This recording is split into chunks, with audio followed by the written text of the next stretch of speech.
यार जैसे मैंने तुमको पिछले एपिसोड में बताया था कि कुछ खतरनाक तो होगा आगे, क्योंकि बट जितना वो खराब था ना उतना ही बढ़िया ये वाला एपिसोड है। मजा आ गया भाई देख के। मतलब hello hello hello guys, we are back with another video. My name is Arpit and watching my channel otaku league.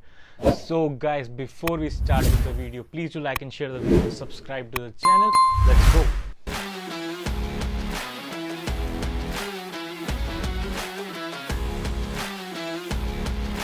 तो गाइस आज हम बात करेंगे सोलो लेवलिंग एपिसोड 8 के बारे में।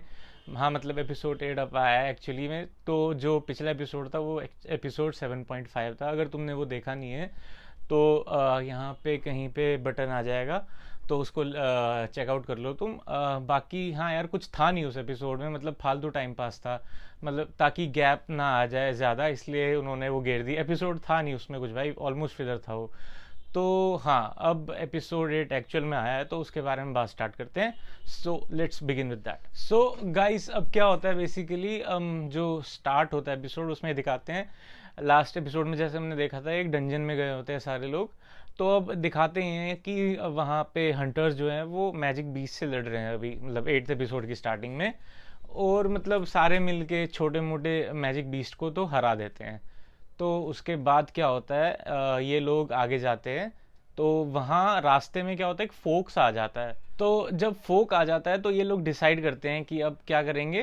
3 रास्ते होते हैं वहाँ पे, तो ये सारे लोग ग्रुप्स में डिवाइड हो जाएंगे और 3-3 के ग्रुप में आगे बढ़ेंगे। तो अब बेसिकली जैसे तुमको पता है कि संघ की सेंसेस भी तेज हैं, तो वो यार डिटरमाइन कर लेता है कि कौन से रास्ते पे बॉस मिलेगा। तो वो सबसे कहता है कि वो मतलब बताता तो नहीं है कि वो उस रास्ते पे बॉस है, बट वो सबको कहता है कि मैं इस रास्ते पे जाऊंगा। तो अब होता क्या है, जो संघ है, सॉन्ग है और संघ की बंदी है, वो तीनों उस रास्ते पे चले जाते हैं जहाँ पे बॉस होता है। और उसके बाद जो 3 क्रिमिनल्स आए होते हैं ना, तो 3 क्रिमिनल्स और कैंग जो बी रैंक हंटर उनके साथ आया होता है नजर रखने के लिए उनपे, तो वो लोग एक रास्ते पे चले जाते हैं और लास्ट में बचते हैं 2 लोग, वो बीच वाले रास्ते पे चले जाते हैं। तो फिलहाल तो ये सीन होता है। तो अब होता क्या है यार, ये जिस रास्ते पे क्रिमिनल्स गए होते हैं वहाँ का दिखा रहे होते हैं कि क्रिमिनल्स बीस को मार रहे हैं। अब जब वो मार रहे होते हैं थोड़ा फ्लैशबैक में जाते हैं स्टोरी में कि ये लोग जेल गए क्यों होते हैं बेसिकली क्रिमिनल्स। तो ऐसा दिखाते हैं कि यार जो ये लोग हैं, ये 3 लोग, इन्होंने किसी लड़की को छेड़ दिया होता है। तो इसका जो उस लड़की का जो बाप होता है ना, वो कैंग पे जाता है, उस बी रैंक वाले हंटर पे जो इस पे नज़र रखने आया होता है, उस पे जाता है कि भाई इन लोगों ने मेरी बेटी को छेड़ दिया है, तो मतलब कुछ सालों में छूट भी जाएंगे और सज़ा भी नहीं मिलेगी। तो वो कैंग को कहता है कि भाई आप प्लीज़ इनको मार दो, आप डंजन में अभी जा ही रहे हो तो वहाँ मार दो तो किसी को पता नहीं चलेगा। तो बेसिकली ऐसा दिखाया है कि जो कैंग है वो एक असैसिन है। तो भाई उस लड़की के बाप ने कैंग को पैसे भी दिए होते हैं इन क्रिमिनल्स को मारने के लिए। तो अब क्या होता है, दिखाते हैं कि कैंग ना उन तीनों क्रिमिनल्स को मार देता है। बट अब सीन क्या होता है, जो ये जहाँ पे क्रिमिनल्स गए होते हैं ना 20 को मारने के लिए, वो पाथ कनेक्टेड होता है कौन से रास्ते से, जहाँ पे वो 2 लोग गए होते हैं। तो जब वो 2 लोग रास्ते वहाँ पहुँचते हैं एंड पे जहाँ पे रास्ता कनेक्टेड होता है, वहाँ क्या देखते हैं कि कैंग उन क्रिमिनल्स को मार रहा है। तो भाई जैसे ही वो देखते हैं उनकी फट जाती है बिल्कुल ही। और बाद में क्या होता है भाई, कैंग उन दोनों को भी साफ कर देता है। मतलब भाई साहब बिल्कुल ही अनएक्सपेक्टेड होता है ये तो अब क्या होता है, जो संघ वाली टीम होती है ना, जो बॉस वाले साइड पे गई होती है, उनको आवाज़ आती है इन लोगों की। तो भाई वो लोग जाते हैं इनके पास भागते भागते। भाई वहाँ देखते हैं कि वो भाई खूनों खून होते हैं, मतलब भाई इतना खतरनाक सीन होता है ना वो। और कैंग वहाँ पे ऊपर ही बैठा होता है छुप के। तो जैसे ये लोग आते हैं वहाँ देख रहे होते हैं, तो वो भाई इन पे भी अटैक कर देता है। तो अब बेसिकली होता क्या है कि यार जो क्या होता है, कैंग जब उन पे अटैक करता है तो संग डॉज कर लेता है पहले तो सॉन्ग आता है और संग को बोलता है कि भाई तू नहीं लड़ सकता इससे, मुझे लड़ने दे। तो सॉन्ग उठाता है तलवार, ओ भाई उससे कैंग से फाइट करनी स्टार्ट कर देता है। बट भाई कैंग बहुत पावरफुल होता है, तो भाई मार लेता है भाई सॉन्ग की पूरी, उसको भी भाई एकदम चक्कू वक्कू गाड़ देता है भाई, यहाँ पे सारे निशान विशान हो जाते हैं। और जो हीलर है साथ में, जो संगी बंदी है, वो भाई पूरी एग्जॉस्ट हो जाती है इसको सॉन्ग को हील करते करते। तो अब आता है भाई कैंग सॉन्ग और उस हीलर को मारने के लिए।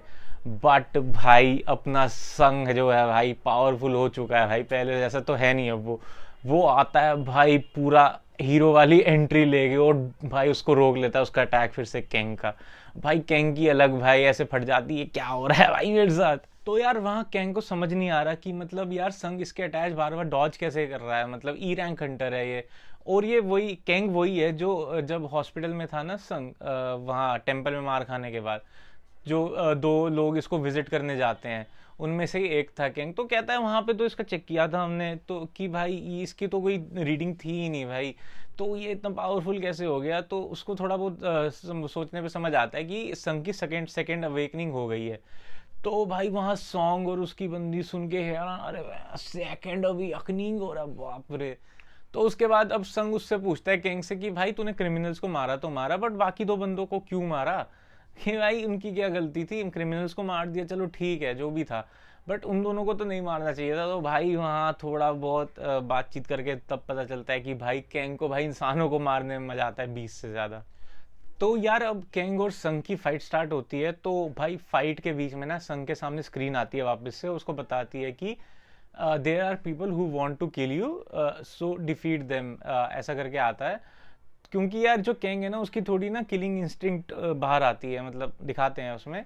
तो इसकी वजह से वो स्क्रीन को बोलती है संग को कि डिफीट देम। तो भाई संग भी कहता है अब there is no reason I should not kill you. तो भाई फिर वो आता थोड़ा बहुत फॉर्म में। बट अब होता क्या है यार, कैंग भी ऐसा नहीं है कि भाई नल्ला सा आदमी है, वो भी भाई पावरफुल है, बी रैंक हंटर भी, और बी रैंक हंटर्स में भी काफ़ी पावरफुल है वो। तो अब बेसिकली सीन ये होता है भाई उसके पास पावर होती है, वो अपनी प्रेजेंस पूरी कंसील कर लेता है। तो इसकी वजह से वो भाई पूरा गायब सा ही हो जाता है वहां से, और संग को भाई चक्कू वक्कू मार देता है भाई साहब। तो भाई संग ऐसे बैठ जाता है एक बारी को। लेकिन अब भाई संग के पास अपने भी वो हथियार होते हैं, तो भाई वो फुल रिकवरी यूज कर लेता है। वो कैंग की वापस फट जाती है कि भाई साला ये तो फाइटर भी है हीलर भी है, मैं करूं तो करूं क्या भाई, अलग मजाक चल रहा है मेरे साथ। तो अब क्या होता है यार, संग के अंदर से एक इमोशन और खत्म हो जाता है और भाई वो बजाने लगता है भाई फिर कैंग की। मतलब कैंग ना गायब भी हो जाता है, बट स्टिल भाई वो आंखें बंद करके संग जो है कैंग को बजाया जा रहा है भाई साहब, फर्क ही नहीं पड़ रहा वो दिख रहा है नहीं दिख रहा। तो यार अब संग के पास कुछ अलग ही पावर आ जाती है, मतलब बिल्कुल अजीब नहीं नहीं पावर है भाई वो। मतलब जैसे तुमने अगर जुजुत्सु काइसेन देखा है उसमें जैसे डोमेन एक्सपेंशन होता है ना, उस टाइप का कुछ मतलब पावर होती है अब संग के पास। और भाई वो एक इंस्टेंट में कैंग को मार देता है चाकू घोप के। भाई साहब कितना खतरनाक सीन है भाई, वो डोमेन एक्सपेंशन पता नहीं उस पावर को क्या बोलते हैं जो संग के पास है, बट डोमेन एक्सपेंशन जैसा ही है। और भाई वो पावर इतनी जबरदस्त दिखती है ना भाई, मजा ही आ जाता है भाई। तो कैंग यार मरते मरते यार उसको बोल देता है कि भाई कि तू ना डार्कनेस से कनेक्टेड है, तेरी शैडो, तो जो भी कर रहा हो देख के करना, तेरी पावर्स तो बढ़ रही है बट उसके कॉन्सिक्वेंसेस भी होंगे आगे। तो संग भी फिर सोचता है कि हाँ यार मतलब जैसे जैसे मैं पावरफुल होता जा रहा हूँ मेरे अंदर से एक एक इमोशन ख़त्म होता जा रहा है। तो ये सब होने के बाद अब संग जो है वो सॉन्ग और अपनी बंदी को कहता है तुम बाहर जाओ, मैं आगे जाके बॉस को मारता हूँ और ये डंजन को क्लोज करके बाहर आता हूँ। तो अब संग ना बॉस वगैरह को मार के बाहर आ जाता है, सारे तीनों बाहर आ जाते हैं। तो यार अब क्या होता है, हंटर एसोसिएशन के सर्वेलेंस डिपार्टमेंट से एक बंदा आता है, उसको पता चल गया होता है पहले से कि कैंग ने वहाँ क्रिमिनल्स को मारा, लोगों बाकी लोगों को भी मारा है, उसको असलियत पता चल जाती है कैंग की बेसिकली। तो वहाँ आता है वो उन तीनों के पास, तो पूछता है उनसे कि भाई कैंग को मारा किसने ये बताओ पहले। तो सॉन्ग बोलता है कि भाई मैंने मारा ये हीलर की हेल्प की वजह से। बट वो जो बंदा आता है वहां से वो सोच रहा होता है कि भाई कैंग तो भाई टॉप का वी क्लास हंटर था, मतलब सी रैंक हंटर कितना भी पावरफुल हो कैंग को हरा नहीं सकता था। बट अब वो कुछ बोलता नहीं वहां पे और चला जाता है वहां से। तो ऐसा करके सॉन्ग जो है वो संग को बचा लेता है और अपना एपिसोड 8 यहाँ पे ख़त्म। तो यार अब अगर हम इस एपिसोड की बात करें तो यार जैसे मैंने तुमको पिछले एपिसोड में बताया था कि कुछ खतरनाक तो होगा आगे, क्योंकि जब सॉन्ग लीडर बनता है उस बेचारे का ट्रैक रिकॉर्ड ही खराब है, कुछ ना कुछ गड़बड़ तो होती ही है। बाकी यार जैसे क्रंची रोल पे तुमको पता है पिछले एपिसोड मतलब बहुत ख़राब था, एक्चुअली में अच्छा नहीं था पिछला एपिसोड, बट जितना वो ख़राब था ना उतना ही बढ़िया ये वाला एपिसोड है। मज़ा आ गया भाई देख के, मतलब किसने एक्सपेक्ट किया होगा कि कैंग जो एक हंटर है भाई वो बिट्रे करेगा इनको। और भाई बाकी जो है ये अपने संग की नई पावर दिखाई है वो भी बड़ी अल्टीमेट लगी भाई, मज़ा आ गया देख के। बाकी तुमने अगर अभी तक सोलो लेवलिंग नहीं देखा तो मैंने भाई सारे एपिसोड अभी तक के रिव्यू कर रखे हैं, मैंने प्लेलिस्ट बना रखी है उनकी, तो चैनल पे जाओ और प्लेलिस्ट देखना स्टार्ट करो अभी जाके, मज़ा आएगा तुमको। तो गाइस आज की वीडियो यहीं पे ख़त्म करते हैं अब। I hope you like the video. So before ending the video, please do like and share the video and subscribe to the channel, and we will be back soon. Till then, goodbye and take care.